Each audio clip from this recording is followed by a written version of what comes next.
Good day, panel. We're going to discuss about our thesis topic entitled Monitoring of Abiotic Factors in Outdoor Aquaponics with Fuzzy Logic for growing of costing news, together with my teammate Kyle S. Villaferte and our advisor, Engineer Jocelyn S. Villaferte. So, for our introduction, aquaponics is a combination of cultivating hydroponics and cultivating of aquatic culture that also introduce the abiotic factors, that is, the non-living elements that lives within the ecosystem of the aquaponics, that includes the temperature, the pH level, the dissolved oxygen, the electrical conductivity, and the water level. So, for the statement of the problem, we've talked to some aquaponics experts and owners that they are checking manually their aquaponics system. And since naked eyes can predict and distinguish specifically the abiotic factors, they are using the traditional chemical test kit, using the 2 to 3 tests to prove that their parameters is on optimal range. We've researched also some of the research papers. They are monitoring 2 to 3 parameters only. There are limited plants also researched in growing in aquaponics system. Specific objectives of this study are as follows. First, to develop a monitoring system that will make use of array of sensors for the status of the abiotic factors. Second is to implement a fuzzy logic algorithm on determining the status of the abiotic factors. Third is to compare the plant growth between the traditional soil system and the aquaponic system in terms of its plant height. In result in discussion, this is the hardware setup of our aquaponic system. Monitored by our prototype, we use an Orocan box planted with 6 plants of costing use. Also, we use hydroton pebbles as a soilless structure foundation to our plants. We use also a PVC pipe for our bell siphon. We use a plastic barrel entered inside below to the growing bed.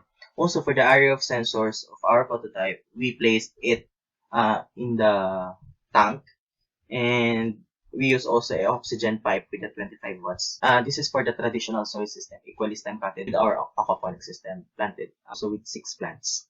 And for the week 6, March 15 and to March 21, 2020, this is the result for the traditional soil system and the monitored aquaponic system. As you can see, the monitored aquaponic system is highly growth because of daily monitoring, daily checking, daily notification, and giving updates to the user. And while for the traditional soil system, it is also traditional giving water every day. And for the bell siphon, as you can see, the water is rising up from coming from the tank, and then it will gonna suck up by the bell siphon because it is reached by this pipe, blue pipe.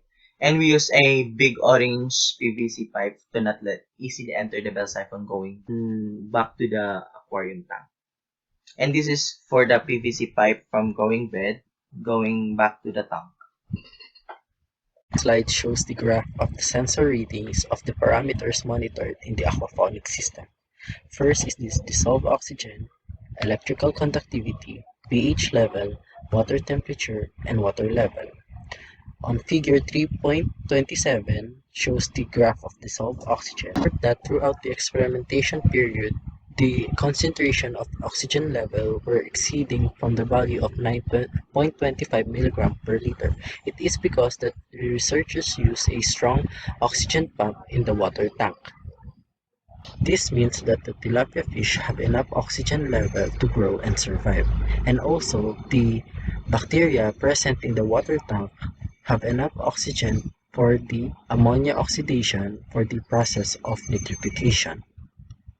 See, on figure 3.28 shows the graph of pH level.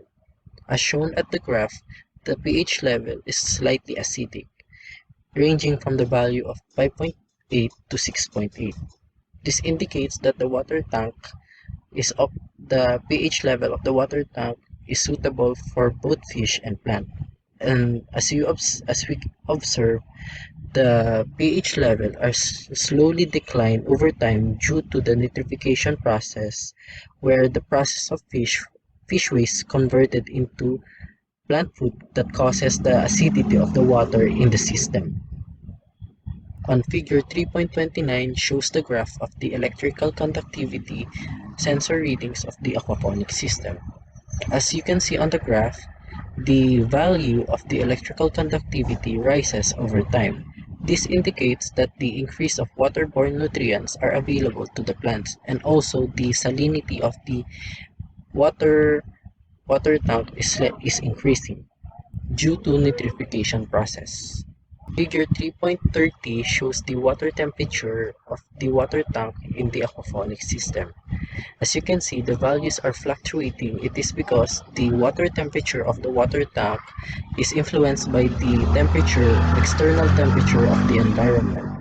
Also, as we observe in figure 3.27 and 3.30 shows the relationship of the dissolved oxygen and water temperature are inversely proportional. It is because that the solubility of oxygen decreases as the water temperature increases. This means that warmer temperature requires less dissolved oxygen to reach the full saturation of air than the cold water. In figure 3.31 shows the water level graph in the aquaponic system. As we've noticed that the water level is gradually decreased over time due to evaporation and transpiration of the plants. So this is the out of optimal range readings received by the registered cell phone number to the program and text using the GSM module of the system. And as you can see in the page that it is 5.68 from the last updates of the notification by the GSM module. In this following slide shows the tables of the plant growth of the insulin plant in both systems. In table 3.3 shows the average height in centimeter of the costus igneus in monitored aquaponics. Plant height were recorded by the end of the week, thus the average plant height were now obtained.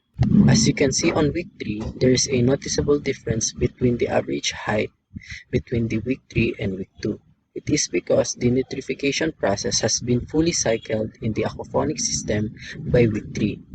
This process, normally in optimal values, takes place on 2 to 6 weeks. By the end of week 6, on March 21st, 2020, we have obtained an average plant height in aquaponic system with a value of 10.88 centimeters.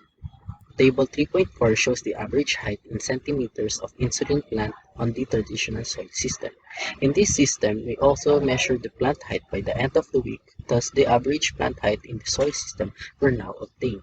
And by the end of week 6 on March 21st, 2020, the average plant height obtained were 6.42 centimeters. See on tables 3.3 and 3.4, there is a noticeable difference between the average plant height of both systems from week 3 to week 6. For the statistical treatment, we use an independent two-sample t-test if what could be the best environment in growing the costus igneus, and also to compare the two systems if their means are different. And here's the result for our insulin plant statistical result. And as you can see, the aquaponic system has the high mean of plant height, which is 10.883, and the soil system is 6.416. And we solve also the standard deviation of the aquaponic system, which results to 1.479, and soil system 2.534. And the sample size, which is the number of plants planted on their system.